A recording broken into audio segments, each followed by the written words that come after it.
Queen Zarathul stood before the massive view screen of her flagship, watching the blue-green planet slowly rotate beneath them. Earth. The very name sent ripples of confusion through her crystalline consciousness. For 3 cycles now, her vast armada had been positioned at the edge of this system, studying these peculiar creatures called humans. The Veltar Empire stretched across 17 star systems, and Zarathul had ruled it with an iron fist for over 2 centuries. Her people were warriors born, standing 9 feet tall with chitinous exoskeletons that could deflect most energy weapons. Their forearms ended in razor-sharp claws, and their compound eyes could see across multiple light spectrums. They were apex predators who had conquered every species they encountered. Until now. The humans were different, smaller, weaker, with soft pink skin that seemed impossibly fragile. They had only 2 arms, 2 eyes, and moved with what appeared to be clumsy inefficiency compared to the Veltar. Yet somehow, in their first 3 encounters, human ships had either escaped or fought the Veltar to a standstill. It made no sense. "Your Majesty," came the gravelly voice of General Korthak, her most trusted military advisor. "The reconnaissance data from the 4th planet is ready for your review." Zarathul turned her massive form toward him, her exoskeleton clicking softly. "What did our scouts discover?" "The humans are even more puzzling than we initially believed. They fight with weapons that should be inferior to ours, yet they achieve impossible victories. Their tactics are unpredictable, sometimes seeming like pure chaos, yet somehow effective. Most disturbing of all," he paused, his mandibles clicking nervously. "Speak freely, General. They save their wounded. Even in the heat of battle, they risk everything to rescue fallen comrades. Our behavioral analysts cannot understand why they would weaken their fighting force for creatures who can no longer contribute to the battle." This information stirred something deep within Zarathul's memory, like a distant echo from another life. She pushed the feeling aside and focused on the tactical implications. What of their technology? Inferior in most ways, but they use it creatively. They combine systems in ways our engineers say should not work, yet somehow do. They modify their equipment during combat, adapting faster than our algorithms can predict. Zarathul moved to her command throne, carved from a single piece of black crystal mined from her home world's core. The throne had been in her family for generations, each queen adding her own modifications. As she settled into it, her claws automatically found the familiar grooves worn by countless hours of contemplation. "There is something else, Your Majesty," Korthak continued. "Our deep space monitors have detected a single human vessel approaching our position. It appears to be unarmed." "Unarmed?" Zarathul's compound eyes shifted to focus entirely on the general. "Are you certain?" "Yes, Your Majesty. It broadcasts on multiple frequencies, using mathematical sequences as a universal language. The translation algorithms indicate it carries a message specifically for you." This was unprecedented. No species had ever approached the Veltar fleet voluntarily, certainly not with a message for their queen. "What does this message contain?" "That is unclear. The human requests permission to come aboard and deliver it in person. Our scans show a single life form aboard the vessel." Zarathul was quiet for a long moment, her mind racing through possibilities. This could be a trap, though she could not imagine what damage a single unarmed human could do aboard her massive flagship surrounded by 10,000 of her finest warriors. More likely, it was some sort of diplomatic overture, perhaps an attempt at surrender. "Your orders, Your Majesty?" Something about this situation felt familiar, though she could not place why. There was an echo in her memory, faint but persistent, like the sound of distant bells.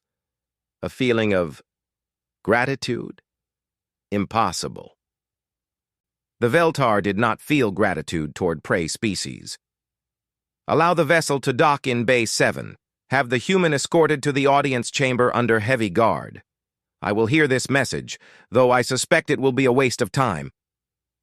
At once, Your Majesty. As Korthak left to carry out her orders, Zarathul found her thoughts drifting backward, to a time before she was queen, when she was merely Princess Zarathul, heir to the throne but not yet crowned. It was over 50 cycles ago now, during her trial period when she was required to prove her worthiness to rule. She had been leading a small expedition to the Outer Rim, investigating reports of a new species that might be suitable for conquest or slavery. Their ship had suffered a catastrophic malfunction in an asteroid field, life support failing, hull breached in multiple places. Most of her crew had been killed instantly when the main reactor exploded.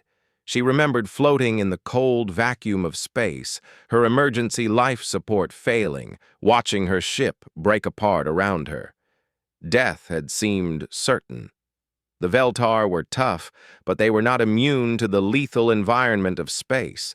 Then, impossibly, another ship had appeared. Not Veltar design, nothing she recognized. It had moved with surprising agility through the asteroid field and deployed some sort of rescue pods. She remembered being pulled aboard, barely conscious, her life support down to its last few minutes. The being who had saved her was strange. Bipedal, much smaller than any Veltar, wearing a full environmental suit that obscured its features. It had spoken in a language she did not understand. But its actions were clear. It had patched her life support, given her emergency oxygen, and even shared its own food and water during the long journey to the nearest Veltar outpost. For 3 days, this creature had cared for her, asking nothing in return. When they reached the outpost, it had simply left, refusing any reward or even acknowledgement. She had tried to follow, to learn more about her savior, but the alien ship had vanished into hyperspace before she could act. She had never spoken of this incident to anyone. A future queen of the Veltar saved by an unknown alien? It would have been seen as weakness, a sign that she was unfit to rule. So she had reported that she had escaped on her own, using an emergency pod from her ship. But she had never forgotten her mysterious savior. Sometimes, in quiet moments, she wondered what had become of that strange, small being who had shown such inexplicable kindness. The sound of her chamber doors opening interrupted her memories. Korthak entered, followed by 6 of her elite guards escorting a figure in a simple gray uniform. The human. Zarathul studied the creature carefully. It was indeed small, perhaps half her height, with pale skin and short brown hair on its head. Its proportions seemed all wrong to her eyes, too narrow, too fragile. It moved with a strange flowing motion that was quite different from the efficient, precise movements of her people. But there was something about the way it carried itself, a certain confident posture that seemed familiar. "Your Majesty," the human spoke, and its voice was carried through the translation systems. "Thank you for agreeing to see me. My name is Captain James Chen of the Earth Defense Force." The human performed what her cultural databases identified as a bow, a gesture of respect. This surprised her. Most species either cowered in terror before the Veltar or attempted to display dominance. This human showed respect without submission. "Speak your message, human," she commanded, her voice carrying the authority of one born to rule. "Your Majesty, I come with an offer of peace between our peoples. Humans have no desire for conflict with the Veltar Empire. We seek only to defend our home and to coexist peacefully in this galaxy." Zarathul almost laughed. Peace? From a species they could crush? And why should the Veltar consider peace with humans? What could your species possibly offer us? The human reached into its uniform and withdrew a small device. Her guards tensed, but she gestured for them to remain calm. It was clearly not a weapon. "Because, Your Majesty, we've met before." The device projected a holographic image into the air between them. Zarathul felt her entire world shift as she recognized the scene. It was her, floating in space 50 years ago, dying in the wreckage of her ship. And there, clearly visible in the rescue footage, was a figure in an environmental suit pulling her to safety. The figure in the hologram turned toward the camera, and for a brief moment its face was visible through the helmet visor. It was older, but unmistakably the same face as the human standing before her now. "You," she whispered, her voice barely audible even to herself. "Yes, Your Majesty. I was Lieutenant James Chen then. On a Deep Space Patrol mission when we detected the explosion. My captain ordered me to investigate." The human paused, seeming to gather its thoughts. "I never expected to see you again, but when our intelligence identified you as the Queen of the Veltar Empire, I knew I had to try to prevent a war between our peoples." Zarathul felt as though the deck beneath her feet had disappeared. The small, fragile creature standing before her was the same being who had saved her life, who had shared its food and water, who had asked for nothing in return. A human. Her savior had been human. The revelation struck her with the force of a plasma cannon blast. All her assumptions about humans, about their weakness and insignificance, suddenly seemed questionable. If this one human could show such courage and compassion 50 years ago, what might the rest of their species be capable of? She stared at Captain Chen, her compound eyes taking in every detail of his face, comparing it to her memories of that long-ago rescue. There was no doubt. This was him. "Why?" she asked finally. "Why did you save me?" The human seemed surprised by the question. "Because you needed help. Because it was the right thing to do. Because life is precious, regardless of what species it belongs to." Such a simple answer. Such a human answer, she was beginning to realize. Around the chamber, her guards and advisors watched the exchange with barely concealed confusion. They could see that something significant was happening, but they did not understand what. Zarathul rose from her throne, her massive form towering over the small human. But for the first time in her life, she did not feel her size gave her an advantage. This tiny creature had proven himself to be stronger than her in the way that truly mattered. "General Korthak," she said without taking her eyes off Captain Chen. "Clear the chamber. I wish to speak with the human alone. Your Majesty, I must protest. It could be dangerous. Now, General." The steel in her voice brooked no argument. Within moments, the chamber was empty except for Zarathul and the human who had saved her life. So Captain James Chen stood perfectly still in the vast chamber, acutely aware that he was alone with one of the most powerful beings in the galaxy. Queen Zarathul towered above him, her crystalline exoskeleton catching the light from the chamber's bioluminescent fixtures. Her 4 arms hung at her sides, claws extended but not in a threatening manner. More like she was processing something too large for her mind to fully grasp.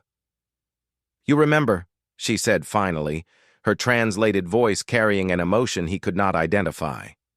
"Every detail," James replied. "You were dying when I found you. Your life support was down to maybe 10 minutes. You fought me at first, tried to push me away even though I was trying to save you." Zarathul's compound eyes shifted. A behavior James had learned indicated deep thought among her species. "I believed you were attempting to capture me, to take me as a prize for your people. I figured that out eventually. You nearly broke my arm when I first tried to help you into the rescue pod." James allowed himself a small smile at the memory. "You were incredibly strong, even while dying. Yet you persisted." "Of course I did. You needed help." That simple statement seemed to affect the alien queen profoundly. She moved away from him, walking to the massive view screen that dominated one wall of her audience chamber. From here, Earth was visible as a small blue dot against the star field. "Do you understand what you have done, James Chen?" she asked, without turning around. "I've probably complicated both of our lives considerably," he admitted. She made a sound that his translator interpreted as laughter, though it was unlike any sound of amusement he had ever heard from a human. An understatement of remarkable proportions. Zarathul turned back to face him, and James was surprised to see what almost looked like uncertainty in her alien features. For 50 cycles, I have ruled the Veltar Empire with absolute authority. I have conquered 17 star systems. I have enslaved entire species. I have ordered the deaths of billions of beings who opposed us. She began to pace, her movements surprisingly graceful for such a massive creature. All of this was justified by our superiority. We are stronger, faster, more intelligent than the species we encounter. We have the right to rule because we have the power to rule. This is the foundation of everything my people believe. James waited, sensing there was more she needed to say. But you, she continued, stopping to look directly at him, you shatter that foundation. You saved the life of a future empress of a species you had never seen before, in territory that did not belong to your people, gaining nothing for yourself. You asked for no reward, made no demands, sought no advantage. That's what people do, James said quietly. When someone needs help, you help them. No, Zarathul's voice carried absolute conviction. That is what humans do. In all our encounters across the galaxy, we have never seen such behavior from any other species. They fight us, they flee from us, they attempt to bargain with us, or they submit to us, but they do not help us. She moved closer to him, close enough that he had to crane his neck to look up at her. Tell me about your species, James Chen. Tell me why you are so different. James considered how to explain humanity to an alien empress who had conquered most of the galaxy. We're not different, Your Majesty. We're probably the most ordinary species in the galaxy. We're weak, we're small, we die easily, and we fight among ourselves constantly. Yet your ships have fought mine to stand still. Your tactics confuse our greatest military minds. Because we fight differently, James said. We don't fight to conquer or to prove we're superior. We fight to protect the things we care about, our families, our homes, our freedom. That makes us dangerous in ways that pure strength never could. Zarathul's claws clicked against the crystal floor as she thought. Your weapons are inferior to ours. Yes, but we use them in ways you don't expect. We modify them constantly, adapt them to new situations. A human engineer will rebuild a plasma rifle in the middle of a battle if it means saving their squad. We call it improvisation. And your willingness to rescue fallen comrades during combat? Our analysts called it a tactical weakness. James felt a flare of something that might have been anger, but he kept his voice level. We don't leave our people behind. Ever. A human soldier will charge through enemy fire to pull a wounded comrade to safety, not because it's tactically sound, but because it's right. Even if it means their own death? Especially then. The alien queen was quiet for a long moment, processing this information. On Veltar Prime, we have a saying, the strong consume the weak, for this is the way of the universe. It has guided our expansion for 1,000 cycles. We have a saying too, James replied. The strong protect the weak. That's what makes civilization possible. Two philosophies that cannot coexist. Maybe they don't have to be in opposition. Maybe strength can serve protection instead of domination. Zarathul made that strange laughing sound again. You speak as though you believe the Veltar Empire could change its fundamental nature. I think any intelligent species is capable of change. The question is whether they want to. The queen walked back to her throne, but she did not sit. Instead, she placed one clawed hand on its armrest and stared at the ancient crystal. This throne has been occupied by 63 queens of the Veltar Empire. Each one has expanded our territory, increased our power, brought glory to our people through conquest. "And what have 63 generations of conquest brought your people?" James asked. The question clearly caught her off guard. "What do you mean? Are your people happy?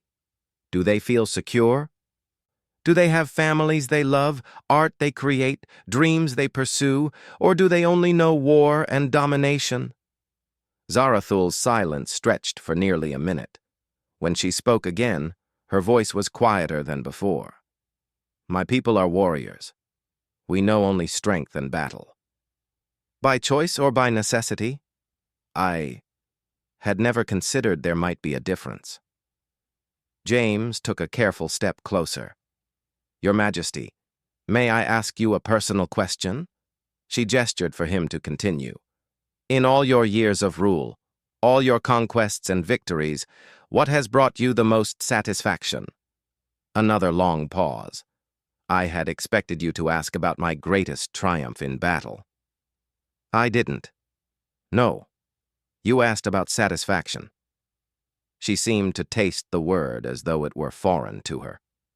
There was a time, perhaps 20 cycles ago, a plague had struck one of our outer colonies. The local garrison commander requested permission to evacuate and abandon the world. What did you decide? I sent medical ships instead. Emergency supplies, field hospitals, our best doctors. We lost more resources saving that colony than we would have gained from conquering a new world. She paused. But when the plague was defeated and the colonists sent me messages of gratitude, that felt different than victory in battle. James nodded. That was you choosing to protect the weak instead of abandoning them. I told myself it was simply good governance, protecting valuable resources. Was it? Zarathul looked at him sharply. What are you suggesting? I'm suggesting that maybe you're more capable of understanding humans than you think. Maybe the capacity for compassion isn't uniquely human. Maybe it's just been buried under centuries of the strong consume the weak. The alien queen turned back to the view screen, staring at Earth. If what you suggest were true, if the Veltar were capable of change, what would you propose? A trial period, James said immediately. Pick one system. One where your people and mine can interact peacefully. Trade instead of conquest. Cultural exchange instead of domination. See what happens. And if it fails, then you'll have lost nothing but time. But if it succeeds, he let the implication hang in the air. You ask me to risk everything my people believe in on the possibility that there is a better way. I'm asking you to consider that the being who saved your life 50 years ago might represent something worth exploring, not because humans are superior, but because maybe there's strength in kindness, power in protection, and wisdom in working together instead of fighting each other. Zarathul remained silent for a long time, staring at the small blue world that had somehow produced creatures capable of showing mercy to their enemies. Finally, she turned back to him. The Veltar High Council will never accept such a proposal. They would see it as madness, weakness, betrayal of everything we are. Then don't ask them, James said. You're the queen. Make an executive decision. Choose one small system, somewhere on the edge of your empire where failure won't threaten your core worlds. If it works, you can always expand the program. If it doesn't, you can end it, and no one will question your wisdom in trying all possible approaches before total war. You make it sound simple. The best solutions usually are. It's implementing them that's hard. Zarathul moved back to her throne, and this time she did sit, her massive form settling into the ancient crystal seat worn smooth by generations of rulers. James Chen, in my long life, I have made many difficult decisions. I have ordered attacks that killed millions.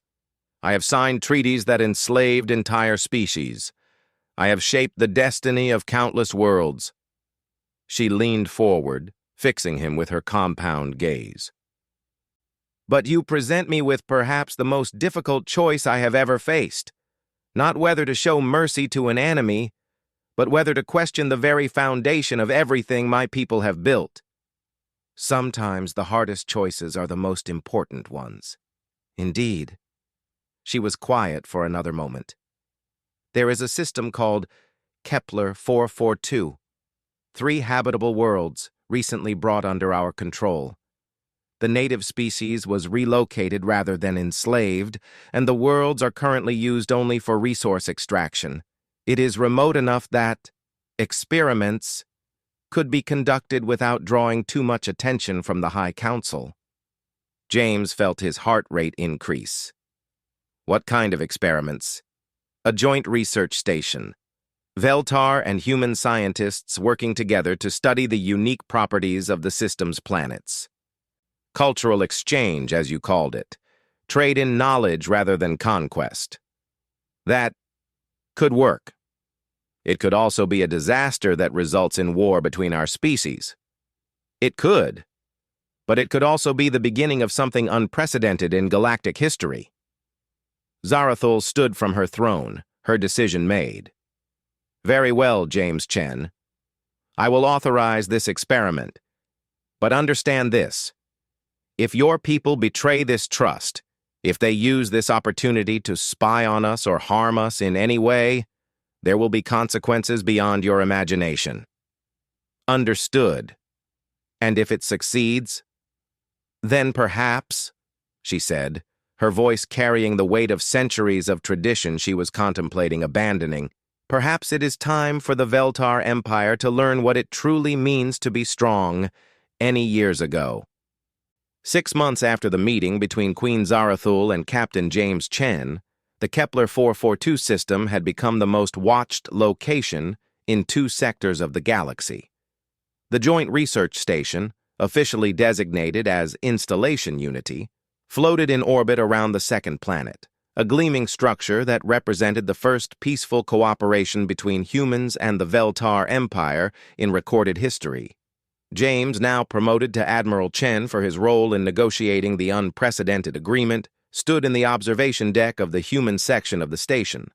Through the reinforced transparasteel, he could see Veltar and human scientists working side by side in the external laboratories, their environment suits making them look like strange cousins sharing the same workspace. The initial weeks had been challenging. Both species had needed time to adjust to each other's presence, to overcome instinctive fears and suspicions built up over generations. But gradually, something remarkable had begun to happen. Dr. Sarah Martinez, the lead human xenobiologist, approached him with a data pad in her hand and excitement in her eyes. "Admiral, you need to see this." James turned from the viewport. "Good news, I hope?" "Better than good. The Veltar scientists have shared their bioengineering techniques with us. Combined with our genetic therapy protocols, we've made a breakthrough that could revolutionize medicine for both species." She handed him the pad, which displayed complex molecular diagrams. The Veltar ability to regenerate damaged tissue, combined with human stem cell research, has led to treatments that could eliminate most degenerative diseases. We're talking about curing conditions that have plagued both our species for millennia. And the Veltar are willing to share this? More than willing. Dr. Kethmore says that working with humans has given her research team new perspectives they never would have developed on their own. She actually used the word inspiring in her report. James smiled. That was a word he never expected to hear a Veltar use in reference to humans. Any word from Earth Command on the cultural exchange program? The linguists are making incredible progress. It turns out that Veltar mathematical concepts can solve some of our most complex engineering problems, while our artistic traditions are apparently fascinating to them. Did you know they don't have music? I didn't. Well, they do now. Lieutenant Harrison has been teaching them guitar, and apparently they have perfect pitch due to their enhanced hearing. They're creating compositions that are, she paused, searching for the right word, otherworldly. Before James could respond, his communicator chimed with an incoming priority message. The holographic image of Queen Zara Thul appeared in the air before him, though this was a much smaller, more intimate projection than the imposing figure he had met months ago. "Admiral Chen," her translated voice carried what had become familiar warmth. "I trust the station continues to operate smoothly?" "Beyond all expectations, Your Majesty. Dr. Martinez was just briefing me on some remarkable breakthroughs your scientists have achieved." "Indeed. I have received similar reports from my researchers, but I did not contact you to discuss scientific progress. I have news that will interest you." James gestured for Dr. Martinez to join the conversation. "Please, go ahead." "The Veltar High Council has taken notice of the Kepler 442 experiment. Initially, there was skepticism, as I expected. Some members called it a waste of resources. Others questioned my judgment. But the results speak for themselves." The Queen's image shifted slightly, and James could see she was in what appeared to be a private chamber rather than the formal audience hall where they had first met. "General Korthiak presented a comprehensive report to the Council 3 days ago. The technological advances, the resource efficiency improvements, the cultural benefits. Even the most conservative Council members cannot deny that cooperation has yielded greater results than conquest would have in this system." What was their decision? They have authorized expansion of the program to 3 additional systems. Furthermore, they have requested formal diplomatic contact with Earth's government to negotiate a broader peace treaty. James felt his knees go weak. "Your Majesty, that's incredible news." "There is more. The Council has also voted to implement new policies regarding conquered species. Instead of slavery or relocation, we will offer partnership agreements. Those who wish to maintain their independence but engage in trade and cultural exchange will be allowed to do so." Dr. Martinez grabbed James's arm, her eyes wide. This was beyond anything they had hoped for when the experiment began. "However," Zarathul continued, and her tone became more serious, "there has been some resistance. A faction led by Prince Thekvar, my nephew and heir presumptive, believes these changes represent dangerous weakness. He has the support of approximately 30% of the Council and significant influence with our military leaders." "Is there a threat to the program?" "Not immediately, but Prince Thekvar has requested permission to visit Installation Unity to assess the experiment personally. I could not refuse without creating a political crisis." James understood the implication. If the prince was looking for reasons to end the cooperation program, he would likely find them. "When will he arrive?" "His ship will reach the system in 5 days. Admiral Chen, I must ask something of you and your people. Show him what you showed me. Demonstrate that strength and compassion are not mutually exclusive." "We'll do everything we can, Your Majesty." After the communication ended, James immediately called for a meeting of all department heads. Within an hour, the station's main conference room was filled with both human and Veltar personnel. Dr. Kethmore, the lead Veltar scientist, spoke first. Her translator had been adjusted to carry emotional nuances, something that had developed over months of working closely with humans. "Prince Thekvar is known for his rigid adherence to traditional Veltar values. He views cooperation with other species as beneath our dignity." Commander Beth Torres, the station's military liaison, leaned forward. "What kind of demonstration would convince someone like that?" "Show him what we've built here," said Dr. Martinez. "The medical breakthroughs, the technological advances, the efficiency improvements." "No," Dr. Kethmore's response surprised everyone.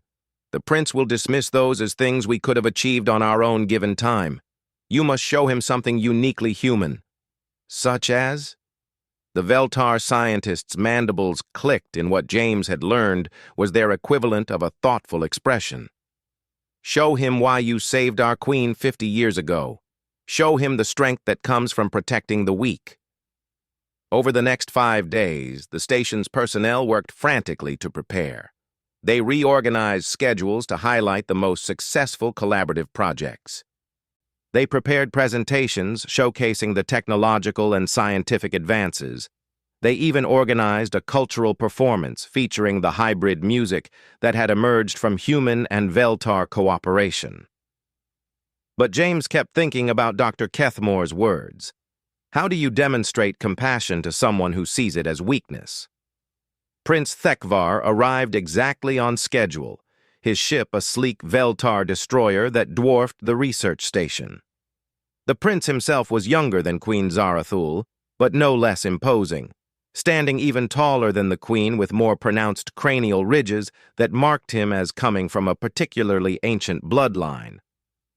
The initial tour went as expected. The prince examined everything with cold efficiency, asking pointed questions about resource allocation and return on investment. He showed mild interest in the technological advances, but dismissed the cultural exchanges as frivolous. It was during the medical research presentation that everything changed. Dr. Martinez was explaining the breakthrough treatments they had developed when alarms began sounding throughout the station. Emergency lights bathed everything in red, and the automated systems announced a reactor breach in the Veltar section of the station. All personnel evacuate Sector 7 immediately. Radiation leak detected. This is not a drill. Chaos erupted in the conference room. The prince's security detail immediately moved to escort him to his ship, but he waved them off. "I want to see how you handle this crisis," he announced. James activated his communicator. "Status report? Admiral, we have a cascade failure in the Veltar antimatter containment system," came the frantic voice of Chief Engineer Park. 3 Veltar researchers are trapped in the chamber. The radiation levels are lethal, and our emergency systems can't reach them. Human environmental suits aren't rated for that level of radiation, Commander Torres reported grimly. Prince Thekvar listened to the exchange with interest. "An unfortunate accident. The researchers will be honored for their sacrifice to science." "No." The word came from Dr. Martinez, and everyone turned to look at her. "The human suits aren't rated for it, but if we modify them with the Veltar radiation shielding technology..." "That modification has never been tested," Chief Park's voice came through the comm. "It could fail catastrophically." "Then we test it now," James said without hesitation. "How long do we have?" "Maybe 20 minutes before the containment completely fails and we lose the whole sector." Dr. Kethmore stepped forward. "Admiral, those are my people trapped in there. I should be the one to attempt the rescue." "Your suit isn't any better protected than ours," James replied. "But if we work together..." What followed was the most intense 20 minutes in the station's short history. Human engineers and Veltar scientists worked side by side to modify environmental suits with hybrid shielding technology. There was no time for proper testing, no time for safety protocols. James suited up alongside Dr. Kethmore and 2 human technicians. Prince Thekvar watched in apparent disbelief as they prepared to risk their lives for trapped Veltar researchers. "Admiral," the prince spoke directly for the first time since the emergency began. "You are risking human lives for Veltar personnel. Your queen would not order such a thing." "She's not ordering it," James replied, checking his suit systems. "We're volunteering." "But why?" James paused in his preparations and looked directly at the prince through his helmet visor. "Because they need help. Because it's the right thing to do, because that's what people do for each other." The rescue took 12 minutes. The modified suits held, though barely. They brought out all 3 Veltar researchers alive, though 2 required immediate medical treatment for radiation exposure. In the aftermath, as the station's medical teams worked to treat the injured and engineers worked to permanently repair the damaged reactor, Prince Thekvar found James in the observation deck, where this had all begun. "Admiral Chen," the prince said, his translator carrying a tone James had never heard from a Veltar before. "I came here expecting to find evidence that cooperation with humans was making my people weak. And what did you find?" "I found that your people risked their lives to save Veltar they had known for only months. I watched human engineers share their most advanced technology freely to solve a Veltar problem. I saw what my aunt meant when she spoke of strength through protection rather than domination. Prince Thekvar moved to stand beside James at the viewport, looking out at the stars. For 1,000 cycles, my people have believed that strength comes from the ability to take what we want from others. But today, I witnessed strength that comes from giving what others need. It's not weakness to help each other, James said quietly. No, I am beginning to understand that it may be the truest form of strength. The prince was quiet for a moment. When I return to Veltar Prime, I will recommend to the High Council that this cooperation program be expanded to every system in our empire. James felt a surge of hope, unlike anything he had experienced since this whole adventure began. Furthermore, the prince continued, I will propose that we offer full membership in the Veltar Empire to any species that wishes to join us as equals rather than subjects. A galactic federation instead of an empire? Why not? If humans have taught us anything, it is that the whole can be greater than the sum of its parts when those parts choose to work together. As they watched through the viewport, human and Veltar personnel continued their work on the station's exterior, their environment suits making them indistinguishable as they labored side by side to build something unprecedented in galactic history.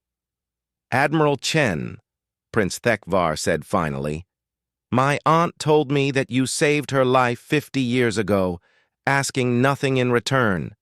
That's right. I believe you have now saved something far more valuable. You have saved 2 entire civilizations from a war that would have destroyed the best of both species. James smiled, watching a human engineer help a Veltar scientist replace a damaged sensor array. I think we saved each other.